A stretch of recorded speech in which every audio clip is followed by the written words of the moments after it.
दोस्तों, जैसा कि हम सब देख रहे हैं कि ये बांग्लादेश का जो प्रोटेस्ट है काफ़ी ख़तरनाक रूप ले चुका है। बहुत लोगों की जानें जा चुकी हैं। बताया जा रहा है रिपोर्ट के माध्यम से कि लगभग 200 से 300 लोगों की जानें चली गई हैं।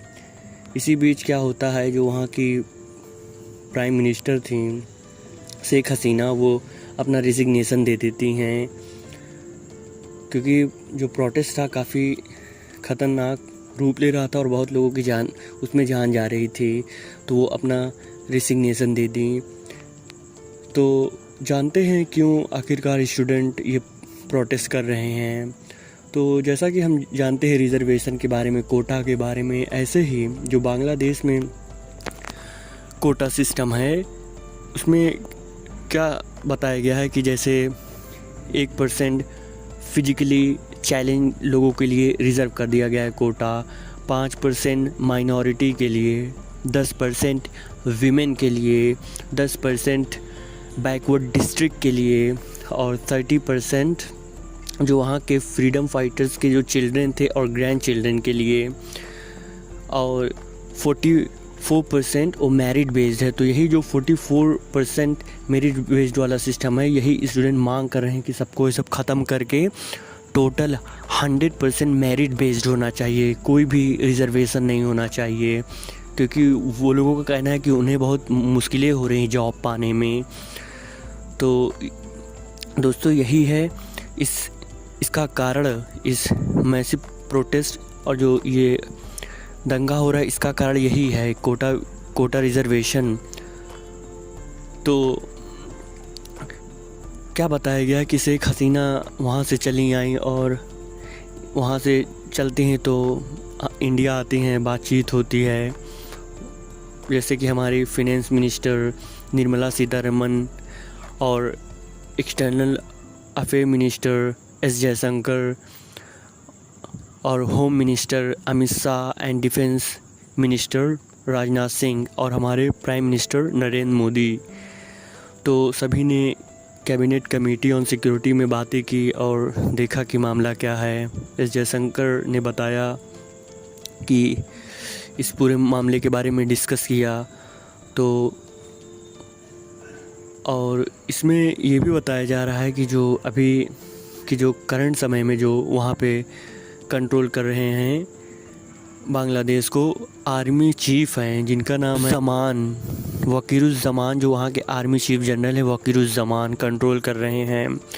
तो उन्होंने बताया कि हम लोग अब गवर्नमेंट बनाएंगे, इंटरिम गवर्नमेंट, प्रेसिडेंट से डिस्कस करके।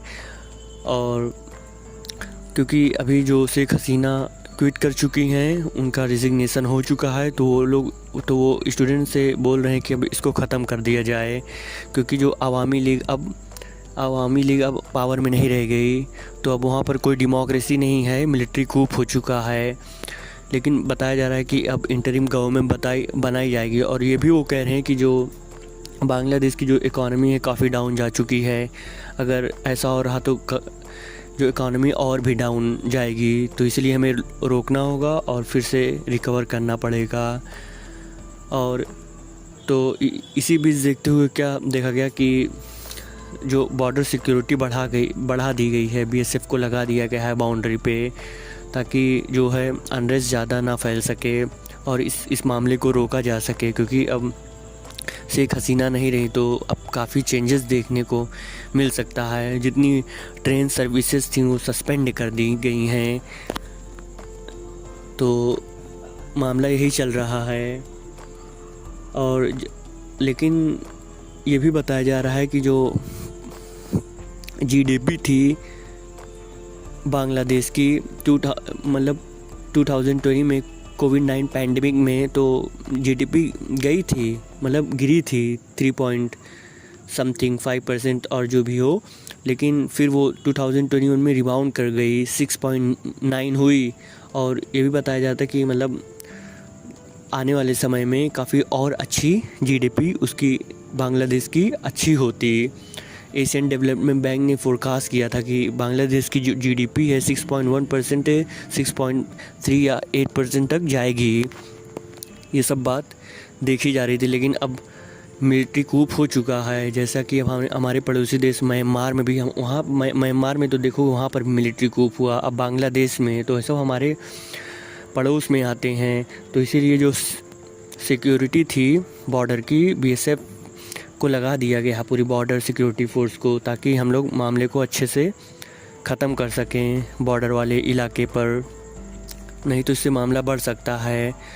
और जैसा कि ये भी जानते हो कि पहले जो हम लोग आज जिसको हम लोग बांग्लादेश कहते हैं उसको हम लोग कभी ईस्ट पाकिस्तान के नाम से जानते थे, लेकिन सिंस 1971 में ये जो बांग्लादेश था आज़ादी पाता है, तभी तो इसका नाम बांग्लादेश अब पड़ा, नहीं तो पहले उस समय ईस्ट पाकिस्तान इसको बोला जाता था।